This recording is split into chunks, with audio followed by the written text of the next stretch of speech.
Shalom. Yes. Puji Tuhan, kita adalah orang-orang yang dikasihi Tuhan, orang yang diberkati dan bersyukur dapat kasih karunia, dimampukan bisa hadir di tengah-tengah cuaca yang memang tidak membuat kita bisa terdorong beribadah.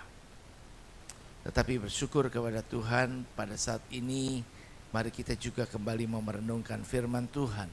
Di mana hari ini saya mengajak kita untuk belajar tentang satu tema, di manakah Yesus? Kalau lagu pujian tadi menyatakan bahwa Allah hadir dalam setiap kehidupan kita. Tetapi mari kita coba koreksi, kita periksa bagaimana Yesus ada di dalam hidup kita. Nah, Bapak Ibu Saudara yang dikasihi Tuhan, kita akan membaca dalam kitab Injil Yohanes pasal yang ke-11. Saya mengajak kita membacanya dari ayat yang ke-1 sampai 15, lanjut dengan ayatnya yang ke-21 dan 32.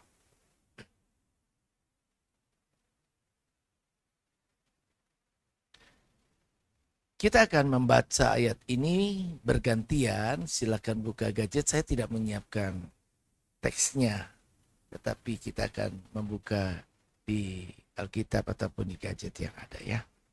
Yuk kita akan baca bergantian, saya baca ayat ganjil dan Jumat baca ayat genap sampai ayat yang ke-15 kita baca bersama-sama. Kemudian lanjut dengan ayat 21 dan 32 secara bersama-sama. Firman Allah berkata demikian, ada seorang yang sedang sakit, namanya Lazarus. Ia tinggal di Betania, kampung Maria dan adiknya Marta. Ayo lanjut.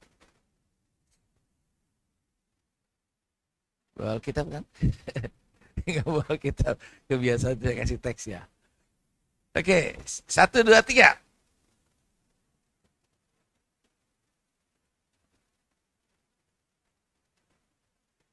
Dan Lazarus yang sakit itu adalah saudaranya. Kedua perempuan itu mengirim kabar kepada Yesus. Tuhan, dia yang engkau kasihi sakit.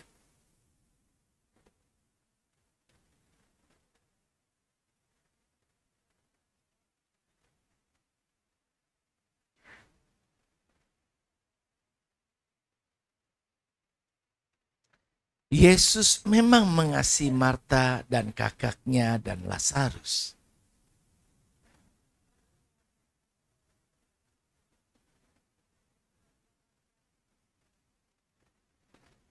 Tetapi sesudah itu ia berkata kepada murid-muridnya, mari kita kembali lagi ke Yudea.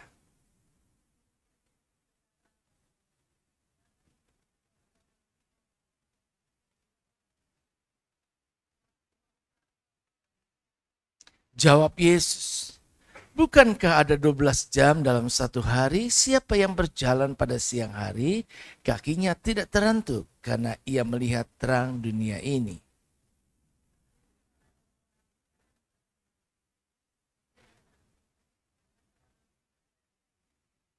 Demikianlah perkataannya dan sesudah itu ia berkata kepada mereka, Lazarus saudara kita telah tertidur. Tetapi aku pergi ke sana untuk membangunkan dia dari tidurnya.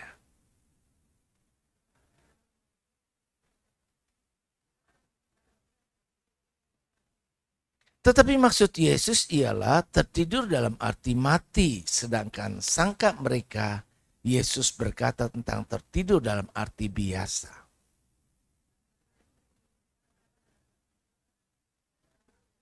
Bersama-sama. Tetapi syukurlah aku tidak hadir pada waktu itu, sebab demikian lebih baik bagimu supaya kamu dapat belajar percaya. Marilah kita pergi sekarang kepadanya. Ayat 21, 2, 3. Maka kata Marta kepada Yesus, Tuhan, sekiranya engkau ada di sini, saudaraku pasti tidak mati. Ayat 32, 2, 3. Setibanya Maria di tempat Yesus berada dan melihat dia, tersungkurlah ia di depan kakinya dan berkata kepadanya, Tuhan, sekiranya Engkau ada di sini, saudaraku pasti tidak mati. Nah, Bapak Ibu Saudara yang kekasih, kita lihat di sini dalam bacaan kita ada Marta, ada Maria yang mengucapkan kalimat yang sama persis, yaitu Tuhan, sekiranya Engkau ada di sini, saudaraku pasti tidak mati. Perkataan ini penuh dengan penyesalan dari kedua orang yang sangat mengasihi Tuhan dan juga sangat dikasihi Tuhan, Maria dan Marta. Bahkan Lazarus juga tentu adalah orang yang dikasihi Tuhan. Ketiga orang bersaudara ini adalah orang-orang khusus yang mendapat perhatian dan kasih Tuhan kepada mereka. Namun ketika kabar tentang Lazarus yang sakit keras dan nyaris mati disampaikan kepada Yesus, Yesus tidak segera bertindak tetapi menunda, dan dikatakan oleh Alkitab bahwa ia sengaja itu menunjukkan sebuah kondisi bahwa Yesus dengan sadar memutuskan untuk menunda kepergiannya.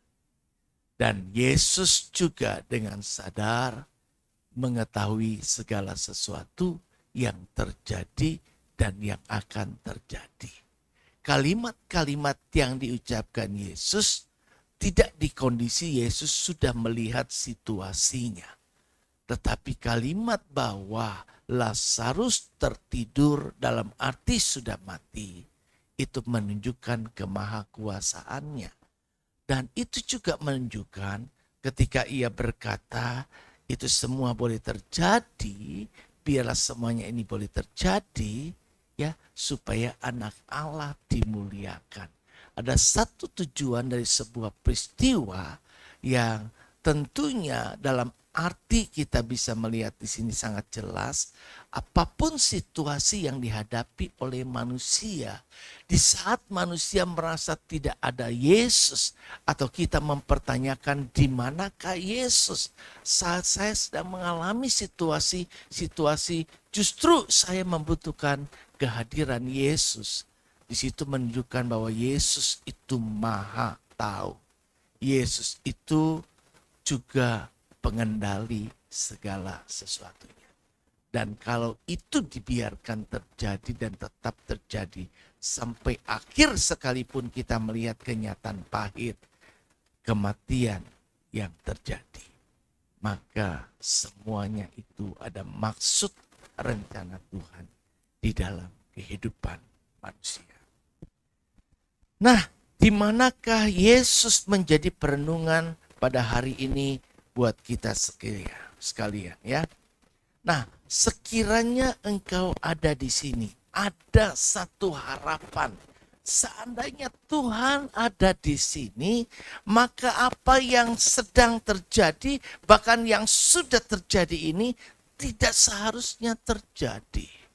Artinya kejadian yang saya alami, yang dialami oleh Marta, yang dialami oleh Maria terhadap saudaranya Lazarus, dia berharap bahwa seharusnya ini tidak terjadi seandainya Tuhan ada.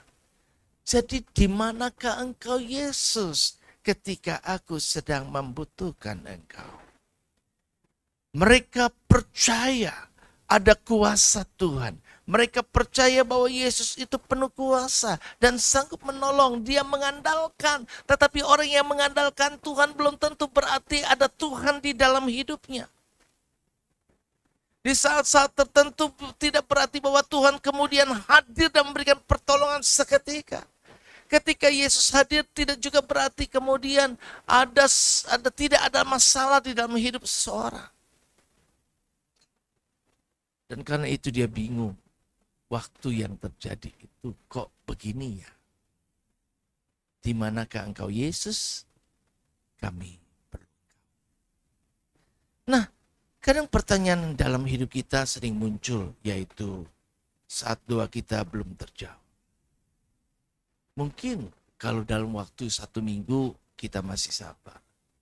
Pergumulan 1 bulan, 1 tahun, bahkan tahun demi tahun. Nampaknya sepertinya doa kita tidak terjawab. Masalah demi masalah kita hadapi. Seperti orang yang jatuh terus ketiban tangga. Kita mengalami rentetan peristiwa yang tidak menyenangkan. Di manakah Yesus di dalam hidup kita? Kok Yesus nggak tolong saya? Kok Yesus membiarkan semua ini terjadi? Kenapa? Saat masalah tidak langsung selesai, kita berupaya, saya sudah lakukan bagian saya. Tapi kok tetap begini aja? Tuhan, saya sudah jadi orang baik. Kok tetap saya begini saja? Tuhan, saya sudah bekerja keras. Kok saya tetap di posisi ini saja? Di manakah Yesus di dalam? Saat semua terasa sepertinya Tuhan diam, membisu, sampai satu ketika pada titik lemah iman, kita mempertanyakan, apakah saya salah ya dalam iman kepercayaan saya? Jangan-jangan saya percaya sama Tuhan yang salah. Kemudian ada orang-orang yang gak tahan, pindah kepercayaan karena tawaran-tawaran yang lebih instan menyelesaikan masalah. Pada dasarnya sebagai orang yang percaya dan Alkitab menulis mencatat pembelajaran buat kita, Yesus gak pernah absen. Yesus selalu ada, Yesus selalu hadir. Kita percaya ketika Roh Allah ada, di situ ada kuasa Tuhan. Ketika ada Yesus, di situ ada pertolongan. Tetapi sering hadir dengan cara yang dan waktu yang tidak sama dengan apa yang kita harapkan. Yesus hadir, tetapi dia hadir dengan cara dan waktu yang tidak sama seperti ekspektasi kita. Sehingga ketika kita berharap A, B, C, D dan tidak terjadi seperti harapan kita, maka kita menduga Yesus tidak hadir di saat seperti itu. Dan kemudian dalam hati mungkin serupa dengan kalimat, di manakah Yesus saat itu? Nah, kita belajar di sini dari beberapa firman Tuhan yang mengarahkan kepada kita untuk bisa mengkoreksi diri kita. Yang pertama, saya mau mengajak kita belajar. Yesus itu hadir ketika ada kesepakatan. Yesus hadir ketika ada kesatuan hati. Matius 18 ayat yang ke-20 berkata, sebab di mana 2 atau 3 orang berkumpul dalam namaku, di situ aku ada di tengah-tengah mereka. Dalam peristiwa kehidupan kita seringkali, untuk bisa sepakat itu tidak mudah. Setiap orang punya pemikiran yang berbeda, punya pendapat, punya cara, punya waktu yang juga berbeda dengan kita satu sama lainnya. Kata sepakat itu mudah diucapkan, tetapi dalam praktek sulit sekalipun dalam hubungan suami istri, orang tua, anak, dan juga jemaat. Kesepakatan ini menghadirkan Tuhan. Tapi di mana tidak ada kesepakatan, maka Tuhan tidak hadir. Kesepakatan mengundang hadirat Tuhan. Kesepakatan bukan soal jumlah berapa banyak orang yang berkumpul, tetapi berbicara tentang kesatuan hati. Di mana kalau jemaat itu bersatu, maka Yesus hadir. Tetapi ketika ada perpecahan, baik di jemaat, di rumah tangga, di keluarga, di pekerjaan, di mana komunitas kita ada, maka itu ada celah bagi iblis yang adalah musuh kita untuk membuat kita menjadi lemah dan tidak bisa mencapai apa yang kita ingin capai. Hidup dalam kesatuan itu harus bisa diwujudkan agar Yesus hadir baik di gereja, di keluarga, pelayanan, komunitas di mana kita ada. Tetapi seringkali kita sulit untuk bersepakat. Kita bisa lihat kemajuan yang nyata, adanya kesepakatan yang luar biasa, kesehatian yang luar biasa dalam kehidupan. Itu menerobos segala batasan-batasan logika yang ada. Sehingga mereka bisa merasa begitu lebih daripada cuma persaudaraan, hubungan kandung. Karena ketika hubungan kandung sekalipun udah bicara uang, itu pasti tidak ada saudara. Tetapi mereka pada waktu itu tidak merasa seperti itu. Logikanya sampai apa yang mereka punya itu bisa saling melengkapi. Mereka tidak hidup untuk dirinya sendiri, tapi mereka hidup bersama-sama. Di situ Tuhan hadir. Dan kehidupan yang seperti ini menjadi hal yang sebenarnya dicari oleh dunia. Dicari oleh banyak orang. Dan ketika itu ada di tengah-tengah komunitas jemaat mula-mula pada waktu itu, maka Alkitab mencatat mereka disukai banyak orang.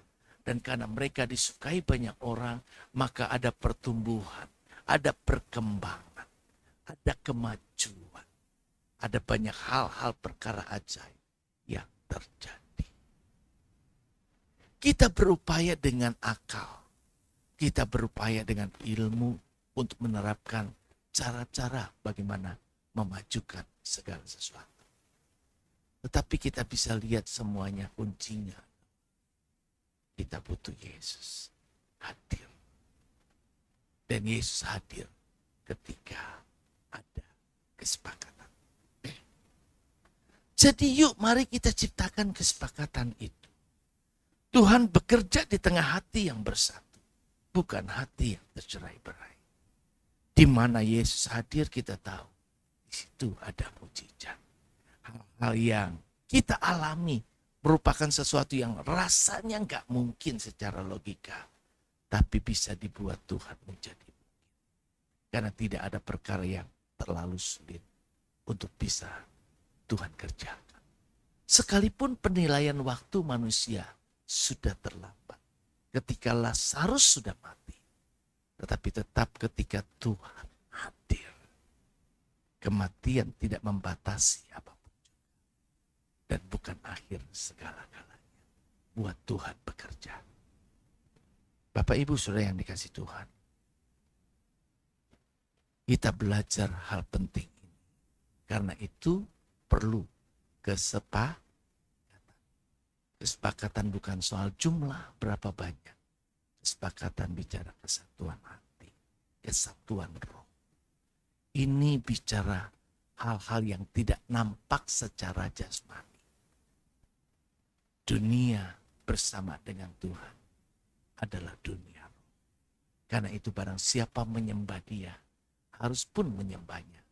Bukan secara kasat mata fisik, tetapi menyembahnya dalam roh dan kebenaran. Bicara roh ini ya tadi.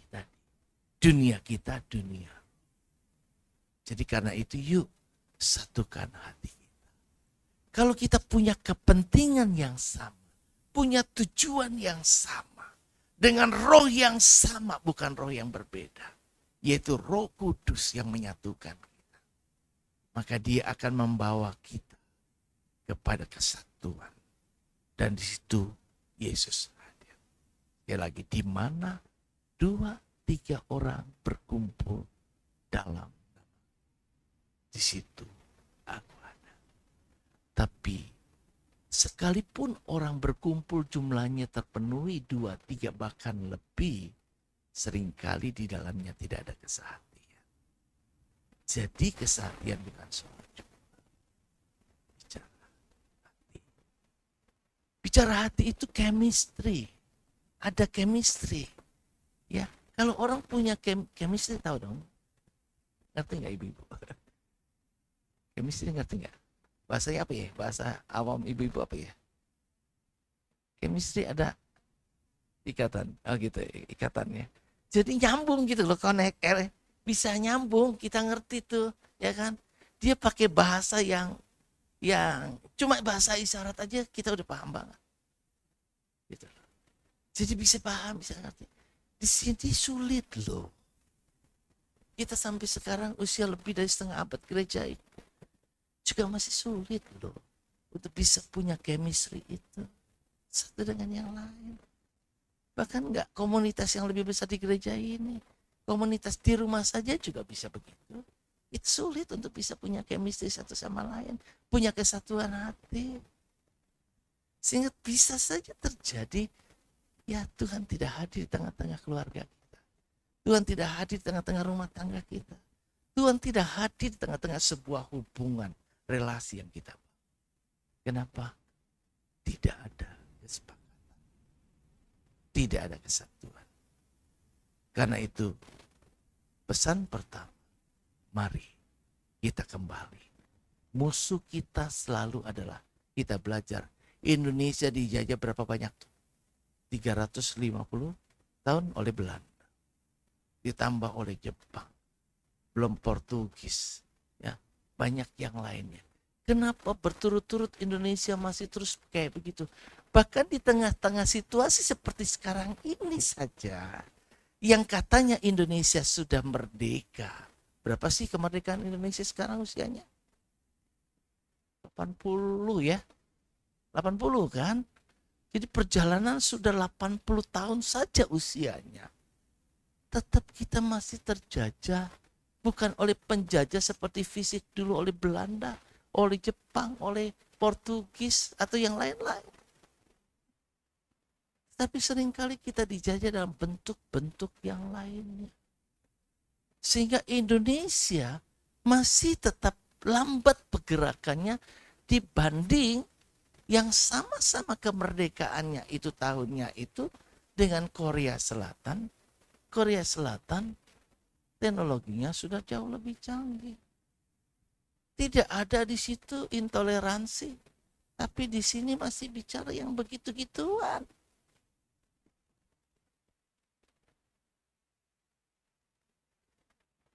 Orang-orang sudah maju kemana-mana, tapi kita masih begini-gini. Antar elit politik pun bisa tidak ada kesatuan hati untuk memajukan negara ini. Untuk menciptakan cita-cita bangsa, pendiri bangsa. Berkeadilan. Dan lain sebagainya. Kenapa bisa terjadi? Karena banyak orang hidup mementingkan diri sendiri. Ini cara iblis. You boleh kumpul, tapi tetap tidak bersatu. Boleh adain acara ini, tapi tetap tidak bersatu. Dalam pengertian, kita punya kesepakatan yang sama. Kita punya roh yang sama. Kita punya tujuan yang sama. Yuk mari kita satukan hati. Karena ketika ada kesatuan, di situ Tuhan hadir. Dan ketika Tuhan hadir, mujizat terjadi. Yang kedua, Yesus hadir ketika hidup kita memuliakan Tuhan. Mazmur pasal yang ke-22 ayat yang keempat berkata demikian.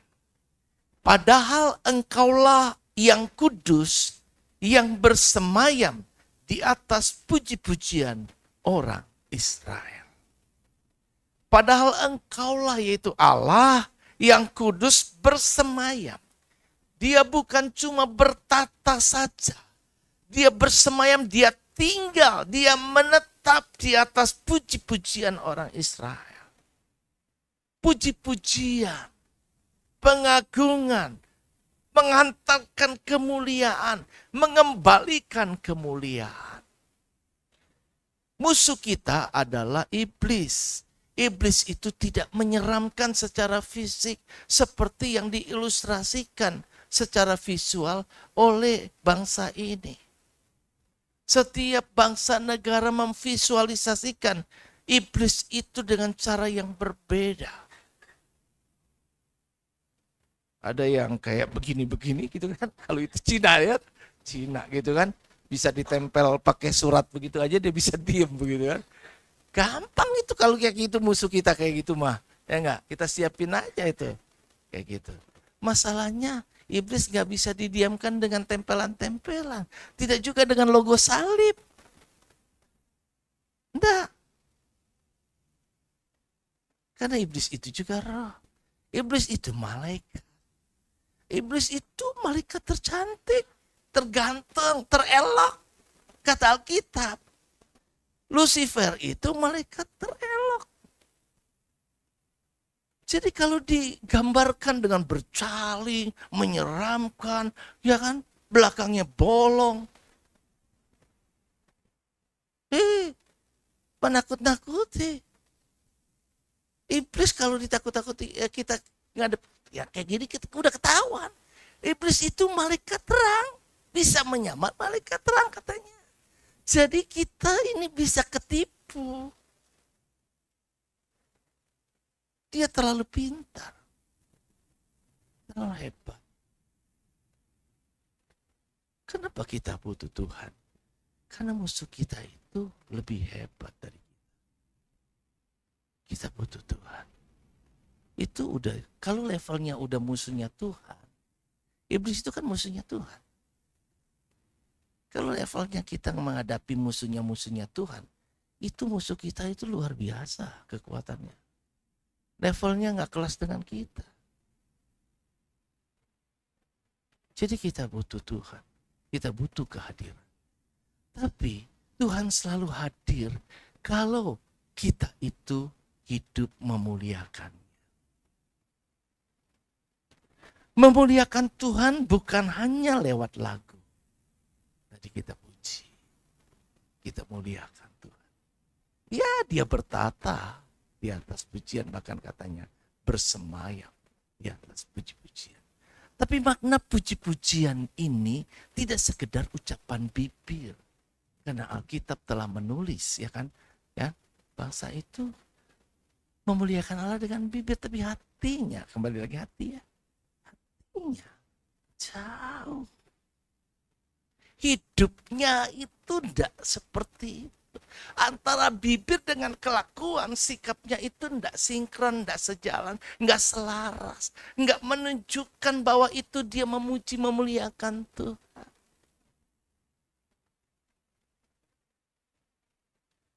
Jadi memuliakan Tuhan bukan hanya lewat lagu, tetapi lewat cara hidup kita. Bagaimana cara hidup kita lakukan sehari-hari. Sehingga itu benar-benar menunjukkan saya memuliakan Tuhan.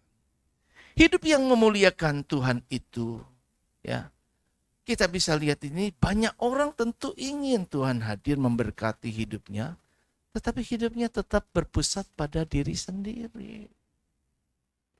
Tetap egosentris, tetap berpusat pada diri kita, egonya. Segala sesuatu akan diukur lagi untuk diri kita. Bahkan karena kita selalu egosentris, jadi Tuhan untuk kita, bukan kita untuk Tuhan. Padahal secara logika manusia saja bisa tahu, ciptaan, barang ciptaan itu untuk kepentingan sang pencipta, betul gak? Bukan untuk kepentingan si barang yang diciptakan. Ini alat-alat, apapun juga ini alat, ya tentu ada penciptanya. Nah pencipta itu tidak untuk ini, tapi ini untuk pencipta. Artinya kalau ini barang bisa jadi berkat, jadi laku, laris. Yang diberkati siapa? Yang dimuliakan siapa? Penciptanya. Wih canggih lu, hebat lu, dia bisa bikin ini lu, dia bisa bikin itu. Tetapi seringkali kita ketipu sama iblis. Karena iblis itu tipe pencuri. Itu si iblis pencuri. Dia mau mencuri kemuliaan Allah. Dia dipercaya oleh Tuhan untuk memuliakan Tuhan. Pimpin seluruh daripada para malaikat di surga agar dapat menghantarkan puji-pujian kepada Allah yang maha tinggi. Tetapi dalam hati kemudian mulai berpikir, ngapain gue capek-capek kayak gini? Tuhan yang enak dimuliakan. Ini orang udah mulai jadi pengikut saya. Taat nurut sama saya. Kemudian hatinya ingin dipuji. Hatinya ingin menggantikan posisi Tuhan. Hatinya ingin terima itu. Puji-pujian. Hidupnya ingin dimuliakan. Kemudian dia mulai melakukan tindakan-tindakan awalnya halus. Tapi lama-lama terus terang. Sampai Tuhan mengetahui. Dan ketika Tuhan tahu, engkau tidak lagi berfungsi sebagaimana seharusnya. Maka Tuhan mengusir iblis dari hadirat. Disitulah keterpisahan si iblis dengan Tuhan. Disitulah keterpisahan saya, keterpisahan saudara. Ketika kita tidak berfungsi seperti yang seharusnya. Untuk menghantarkan kemuliaan bagi Allah. Kita akan tetap ada bersama dengan Tuhan. Tuhan akan tetap hadir dalam hidup kita. Jika kita hidup memuliakan Dia. Banyak orang seringkali memilih kenyamanan pribadi. Sehingga banyak orang manusia yang tidak berani bayar harga untuk melakukan sesuatu. Dan banyak orang akhirnya menjadikan Tuhan cuma pelengkap dari rencana-rencana. Kan saya sudah pernah bilang kalau nggak salah. Dulu saya selalu dengan rencana. Saya termasuk orang yang tipe perencana. Saya bisa membuat rencana. Di gereja ini saya setting sedemikian dari saya sebelum jadi gembala. Kita bentuk majelis pun ide dari saya. Dulu alergi ada majelis. Kita bentuk bagian ini, bagian itu. Dengan pemikiran bahkan dituangkan dengan job desk-nya.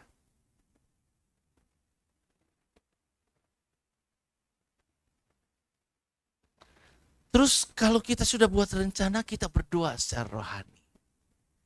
Kita berdoa sama Tuhan.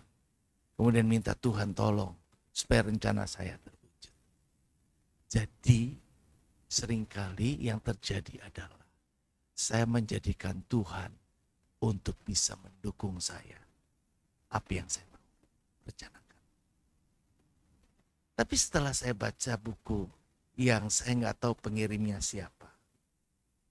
Ketika di kantor diantar ke saya, Pak ini dikasih ada buku buat Bapak. Dari customer. Tapi saya nggak tahu siapa dia sampai sekarang. Buku itu waktu itu bestseller. Karangan Rick Warren. Namanya The Purpose Driven Life. Tujuan itu akan mengarahkan hidup kita. Saya baca buku itu. Menarik banget. Di situ ada banyak pertanyaan. Kenapa saya hadir di dunia? Untuk apa saya ada? Itu harusnya kita pertanyakan ke Tuhan. Dan di situ membukakan pikiran saya. Kalau selama ini saya gunakan Tuhan, saya doa. Tuhan saya punya rencana begini. Kita dukung, minta Tuhan tolong setujui. Kemudian saya mulai benar. Sekarang saya harus tanya Tuhan. Tuhan mau saya kerjakan. Tuhan mau bagaimana? Tuhan mau gereja ini kayak apa? Tuhan mau apa yang mesti kita kerjakan? Supaya ini bisa sesuai dengan apa yang Tuhan mau. Buku itu seperti itu harusnya. Mengarahkan kita seperti itu. Jadi tanya saya. Karena tidak ada orang yang hadir tanpa tujuan. Manusia boleh tidak menginginkan kehadiran kita. Orang tua kita. Ada banyak kok orang tua yang tidak menginginkan kehadiran anaknya. Tapi anaknya tetap lahir. Betul enggak? Sehingga banyak anak-anak yang merasa tertolak oleh orang tuanya. Tapi Tuhan tetap izinkan dia hidup. Karena Tuhan punya rencana. Tuhan hadir ketika hidup diarahkan untuk memuliakannya. Memuliakan Tuhan itu berarti bukan aku dan keluargaku dulu. Tetapi Tuhan dimuliakan dulu. Oleh siapa? Oleh saya, oleh keluarga saya, oleh siapapun. Di dalam hal yang terikat dengan kita. Tapi seringkali justru keluarga seringkali bertentangan dengan kita. Ada banyak orang-orang yang mau melayani bahkan keluarga tidak mendukung. Ada banyak orang yang kadang-kadang ya kan yang satu ke gereja di sini, satu ke gereja di sana. Tidak ada kesatuan hati. Mungkin dengan alasannya di mana aja gereja sama.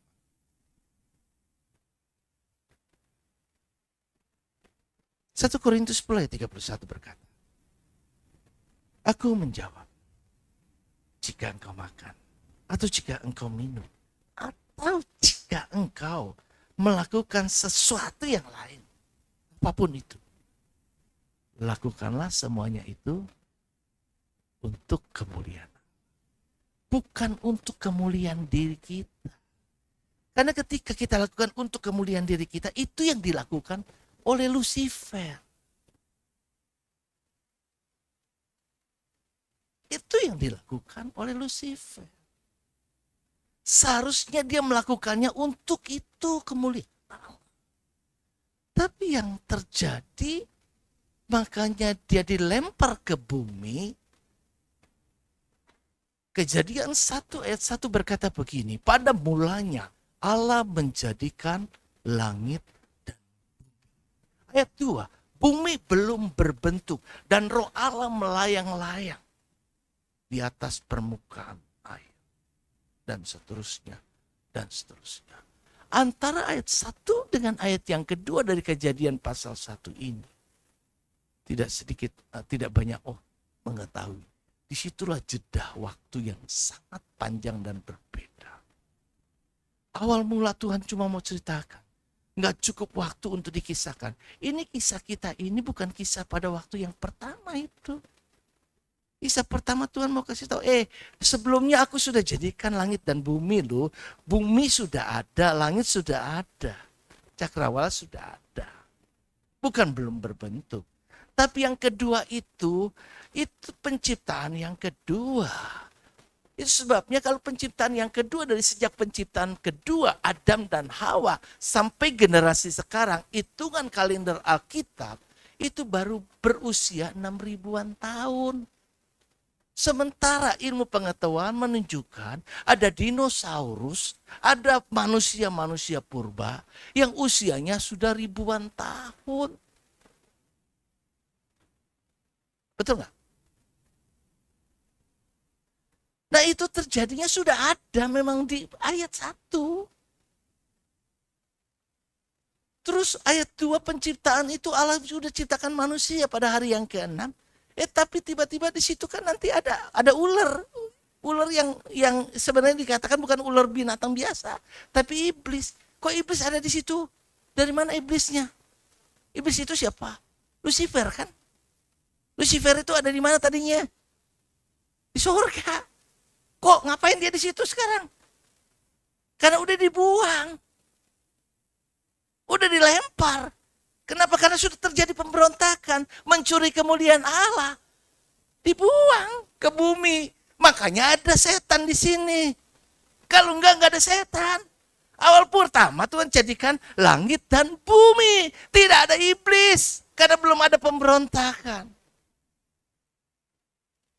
Ini kalau kupas banyak loh. Karena kalau banyak gak ke arah situ. Tapi itu dalam pengertian teologi.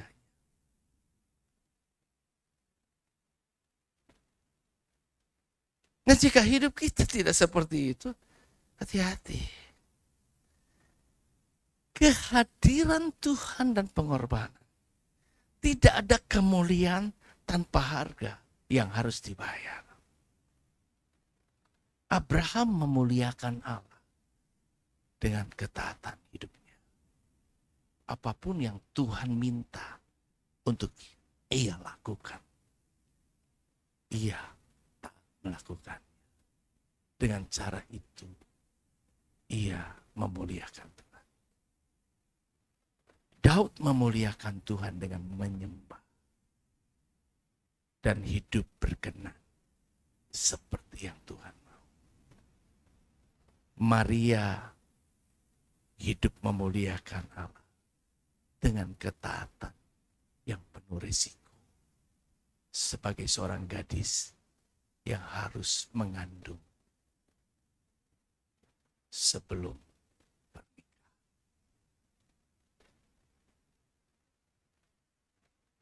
Menghadapi guncingan perkataan-perkataan orang yang sangat Roma 12 ayat 1 berkata, karena itu saudara-saudara, demi kemurahan Allah,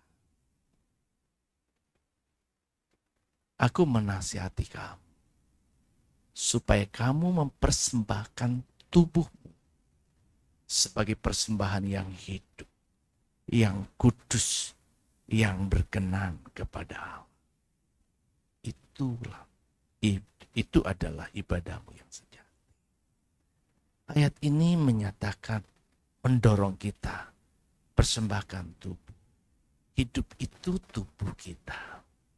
Tubuh ini tidak digunakan untuk kesenangan daging kita. Roh memang penuh, tapi daging lemah. Kita menghadapi sebuah natur hukum dosa yang ada pada manusia. Apa yang saya mau lakukan tidak saya lakukan. Apa yang tidak mau saya lakukan itu yang saya lakukan. Kata Rasul Paulus. Itu hukum dosa. Di dalam diri kita ada pertentangan. Roh maunya nurut tapi kepengen disenang. Kepengen dipuaskan. Roh yang Tuhan tempatkan kepada manusia yang membuat manusia bisa hidup. Yang diinginnya dengan cemburu, kata ayat firman Tuhan. Itu membuat kita harusnya bisa taat. Memampukan kita bisa taat. Kan roh itu penurut, tapi daging ini kepengen juga disenangkan. Jadi kita harus melawan keinginan daging yang menyenangkan diri sendiri. Demi untuk dapat memuliakan.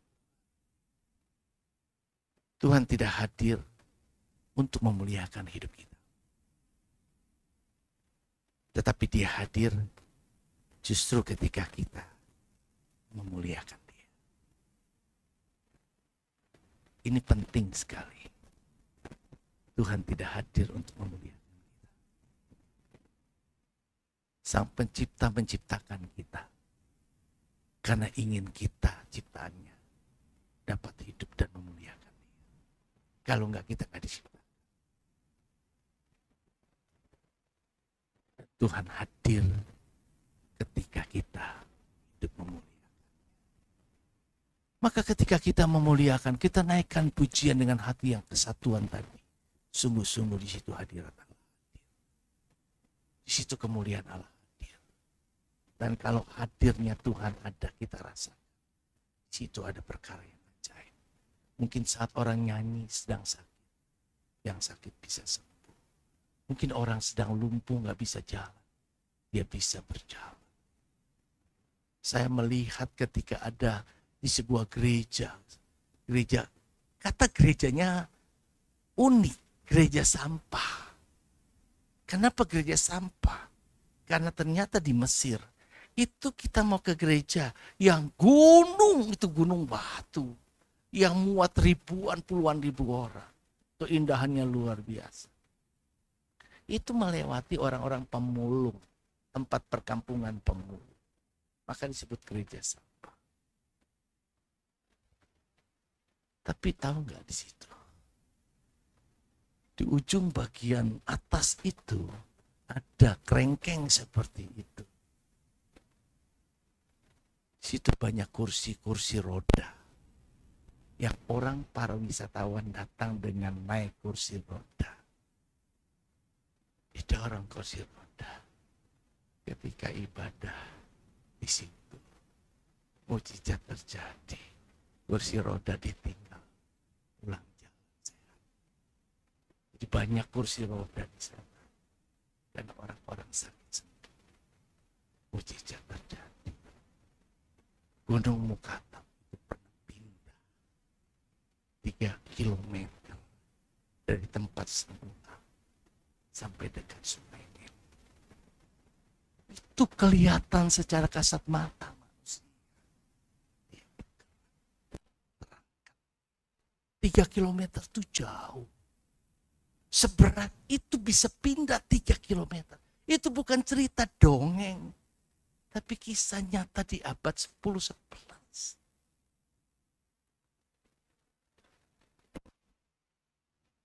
Itu penuh mujizat. Allah itu memang mujizat yang kita butuhkan. Tuhan hadir di dalam hidup kita. Justru Yesus hadir itu bukan di tengah kenyamanan hidup. Mukatam itu bisa pindah justru di dalam keadaan manusia. Orang Kristen tertekan dalam sebuah ancaman. 3 opsi. Yuk kalau nggak pindah agama. Yuk kalau nggak bisa buktikan kata Alkitab. Itu ditunjukin aja. Alkitab bilang apa?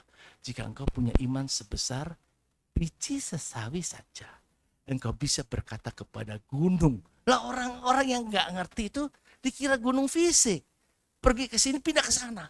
Jadi yuk sekarang buktikan itu Alkitab benar. Kalau nggak lu harus pindah agama gue. Itu ancaman pertama. Kalau lu nggak pindah ke agama gue, maka lu harus keluar dari Mesir. Orang Kristen. Kalau enggak yang ketiga, semua orang Kristen dibunuh.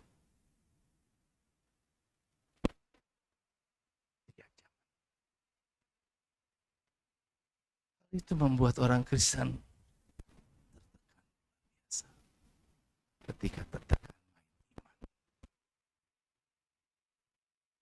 Seorang Patrik, pemimpin orang Kristen.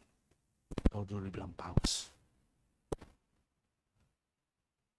Dia bingung, dia berdoa, apa yang harus kulakukan? Malam itu dia mimpi, mereka datang, temui seorang penyama kulit, namanya Simon. Akhirnya dia ketemu, dia bilang sama Simon, dia ceritain semua keadaannya. Terus dia nanya, apa yang harus kubuat? Si Simon bingung, lu nanya yang kayak begini? Sama gue juga gak tahu mau ngapain. Tapi tiba-tiba Roh Allah menghinggapi. Tiba-tiba. Kemudian Simon berkata, 2 puasa 3 hari. 2 puasa 3 hari. Karena itu dia datang kepada pemimpin khalifah. Dia bilang beri kami waktu 3 hari. Hari yang ketiga kita pertemuan. Ketemu di gunung. Rombongan orang Kristen di sebelah sini. Rombongan khalifah di sebelah sana. Mereka berdoa. 100 kali menyembah. Utara, selatan, timur, barat. Meninggikan Tuhan. Dalam dan pada penyembahan yang ke-100 terjadi seperti gempa. Seluruh mata terbelalak menyaksikan gunung itu mulai terangkat, bergerak dan pindah. Alhasil khilafah masuk Kristen, pindah agama. Karena mujizat terjadi. Yohanes 11 ayat yang ke-6. Namun setelah didengarnya bahwa Lazarus sakit, ia sengaja. Oh ya, oke. Yang keempat ya. Tadi ya sudah yang ketiga. Sekarang ketiga. Yesus hadir di tengah penundaan. Ketika Tuhan menunda, Yohanes 11 ayat 6. Namun setelah didengarnya bahwa Lazarus sakit, ia sengaja tinggal 2 hari lagi. di tempat di mana ia berada. Yesus itu mengasihi Lazarus, Yesus tahu Lazarus sakit, tapi Yesus menunda. Kadang kita butuh Tuhan, cepat, Tuhan tolong dong, waktunya mepet nih Tuhan. Ya Tuhan, begini dan sebagainya. Seringkali kecenderungan manusia mendikte Tuhan. Padahal Tuhan itu nggak boleh didikte. Tuhan itu di atas kita. Tuhan itu berdaulat. Dia mengendalikan dan pengendali segala sesuatu. Yang kita butuhkan itu yang Tuhan mau, dan kita mempercayai Dia. Ini yang sulit. Penundaan itu bukan penolakan, tapi ujian iman kita. Ketika Tuhan ingin melihat, benar nggak lu percaya sama gua? Nggak cuma di bibir, tapi cara hidupmu benar-benar menunjukkan engkau beriman. Kalau orang yang beriman, dia tidak lagi mikir tentang diri sendiri, tapi hidupnya, poin yang kedua tadi, untuk dapat memuliakan Tuhan. Gak khawatir kalau saya begini nanti saya bagaimana. Karena orang yang memuliakan Tuhan menghadirkan Tuhan. Orang yang menghadirkan Tuhan, di situ ada pertolongan, ada mujizat dan lain sebagainya. Nah, penundaan ketika Tuhan nunda dalam berbagai hal yang kita alami. Makna penundaan Tuhan. Yohanes 11 ayat yang keempat. Ketika Yesus mendengar kabar itu, ia berkata, penyakit itu tidak akan membawa kematian, tetapi akan menyatakan kemuliaan Allah. Sebab oleh penyakit itu anak Allah akan dimuliakan. Jadi ternyata Tuhan ingin mau menyatakan kemuliaan di dalam hidup kita. Jadi kalau waktunya belum ditunjukkan buat kita sekarang, karena Tuhan sedang bekerja, tangan Tuhan sedang merendah suatu karya yang agung mulia. Agung dan mulia. Jadi Allah tetap bekerja di saat kita tidak melihat. Manusia seringkali pekerjaannya pengen dilihat orang. Tuhan mengajar kalau engkau beri dengan tangan kanan, tangan kiri jangan ketahuan. Biar Tuhan saja. Doa juga gitu. Tutup rapat-rapat. Gak perlu orang tahu engkau berdoa. Bapa di surga yang tahu. Saat Tuhan terasa terlambat bagi kita, yuk jangan berhenti percaya. Dan jangan berhenti berdoa. Datang kepada Dia. Tetap. Sekalipun kayaknya Tuhan tetap gak dengar. Karena Tuhan tetap mencari orang yang tekun. Ketekunan yang terus mengetuk pintu hati Tuhan. Yang lalim aja bisa buka. Apalagi aku, kata Tuhan. Perumpamaan tentang hakim yang lalim. Kalau hakim yang lalim aja bisa bukakan pintu pada akhirnya. Apalagi aku, kata Tuhan. Dan yang terakhir, Yesus, kalau Dia hadir, Dia membangkitkan. Yesus menangis bersama Maria menunjukkan empati. Tetapi Yesus yang punya otoritas. Di situasi apapun yang secara logika udah mustahil, terlambat sudah. Tapi Yesus tak bisa bekerja di dalam otoritasnya. Yesus membangkitkan yang tetap dalam kematian sekalipun sudah 4 hari. Konfirmasi umat Yahudi, rohnya udah gak lagi melayang-layang. Udah menetap. Maka Tuhan tetap bisa memanggil rohnya kembali. Lazarus keluarlah. Lazarus keluar. Yesus peduli, tapi Yesus juga penuh kuasa. Mungkin kita sesama manusia bisa menunjukkan kepedulian, tapi kita tidak maha kuasa untuk penuh. Kita dibatasi dengan keterbatasan manusia.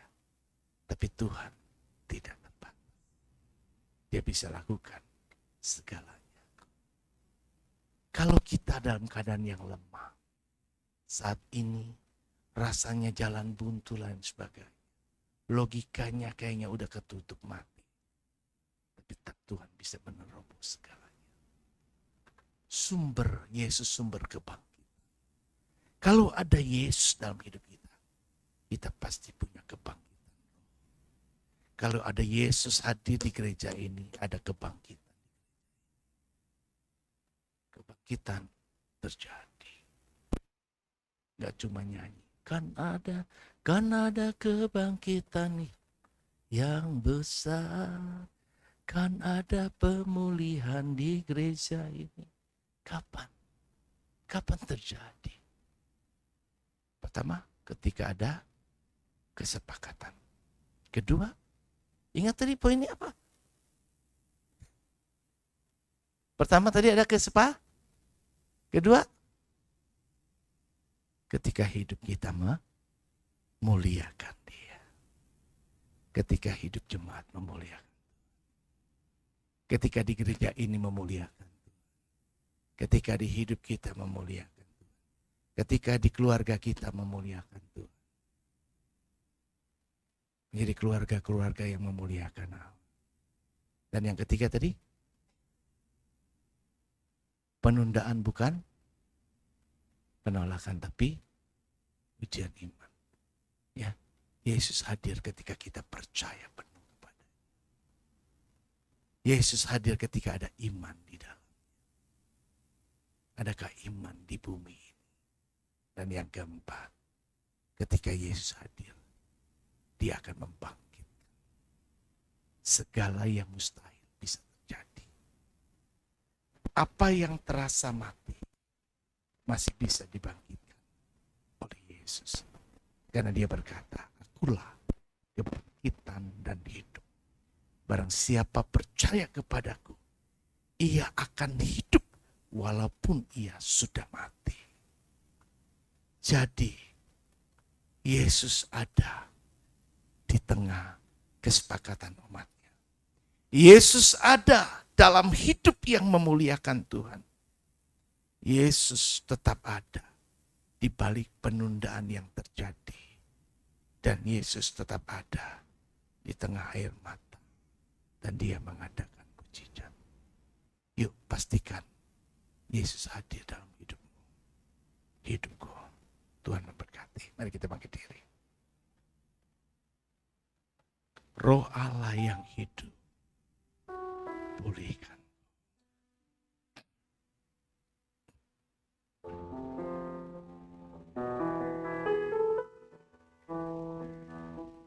Roh Allah yang hidup. Penuh hidup. Roh Allah yang hidup pulih. Turunlah rapatku, membangkitkan kuasa-Mu. Roh Allah yang hidup penuhi hidup.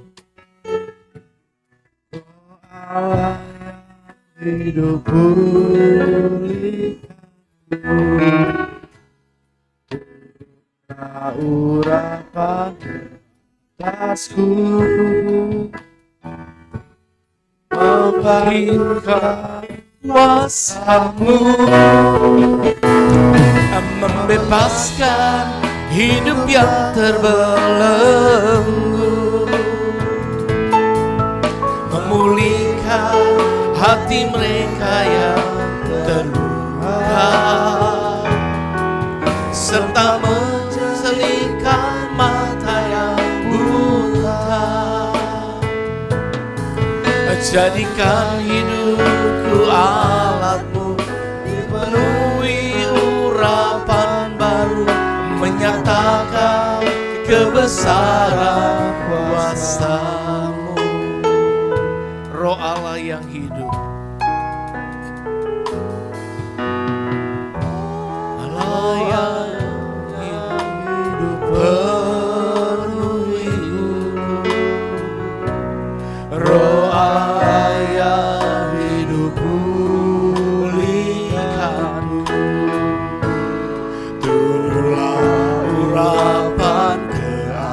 atasku, membangkitkan kuasa-Mu. Roh Allah yang hidup penuhiku, Roh Allah yang hidup pulihkanku. Turunlah urapan ke atasku, membangkitkan kuasa-Mu, membebaskan hidup yang terbelenggu, memulihkan hati mereka yang terluka, serta mencerahkan mata yang buta. Jadikan hidupku Allah dipenuhi urapan baru, menyatakan kebesaran kuasa, membebaskan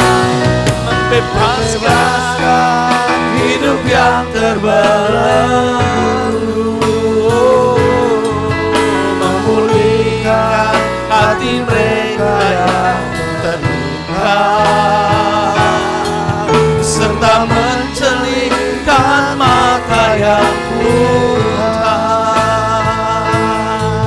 Jadikan hidupku Allah dipenuhi urapan baru, menyatakan kebesaran kuasa, menyatakan kebesaran kuasa, menyatakan kebesaran kuasa, menyatakan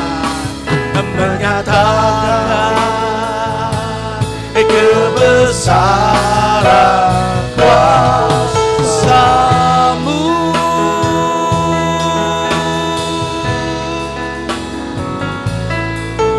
Haleluya, haleluya, haleluya. Merlin akan pimpin kita dalam doa.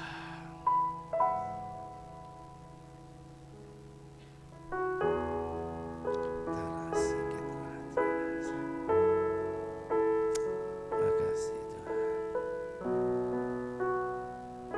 Enggak ada. Oke, Ibu Mariati akan pimpin kita dalam doa.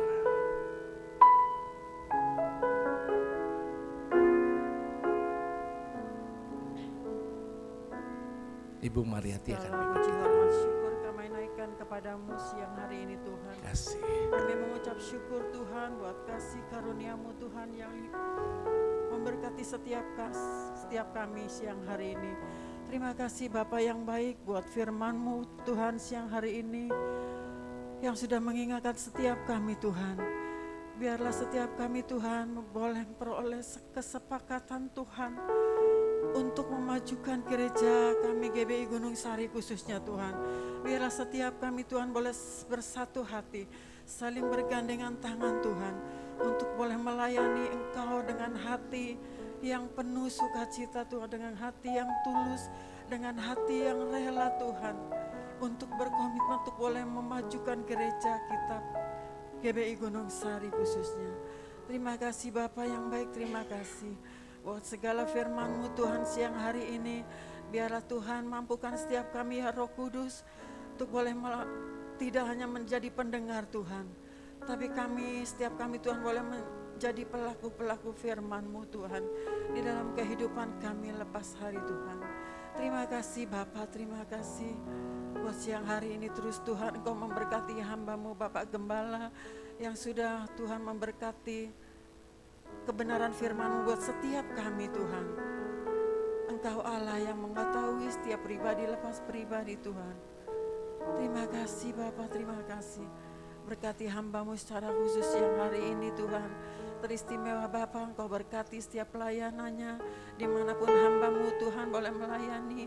Kami yakin dan kami percaya Tuhan, biarlah Bapak Gembala kami Tuhan boleh menjadi berkat Tuhan, boleh menjadi terang dimanapun hamba-Mu melayani Tuhan. Terima kasih, terima kasih. Teristimewa Tuhan, Kau memberkati Bapak Gembala kami dengan kesehatan yang sempurna yang daripada-Mu Bapa. Sehingga Tuhan, setiap Tuhan, apapun yang dilakukan kami percaya hanya demi kebesaran dan kemuliaan bagi nama-Mu Tuhan. Berkati juga keluarganya Tuhan, istri dan anak-anaknya, menantu dan cucunya Tuhan. Kau berkati Tuhan, lingkupi Tuhan dengan kasih-Mu Tuhan yang dari surga Tuhan. Pakai setiap keluarganya ini Tuhan boleh menjadi keluarga yang memuliakan Engkau. Terima kasih Bapa, terima kasih. Berkati seluruh jemaat-Mu yang hadir pada siang hari ini Tuhan. Kami percaya Tuhan, setiap kami yang hadir boleh diberkati melalui firman-Mu. Terima kasih Bapa, terima kasih. Inilah ucapan syukur kami siang hari ini, hanya di dalam nama Tuhan Yesus Kristus. Kami sudah berdoa dan mengucap syukur, haleluya.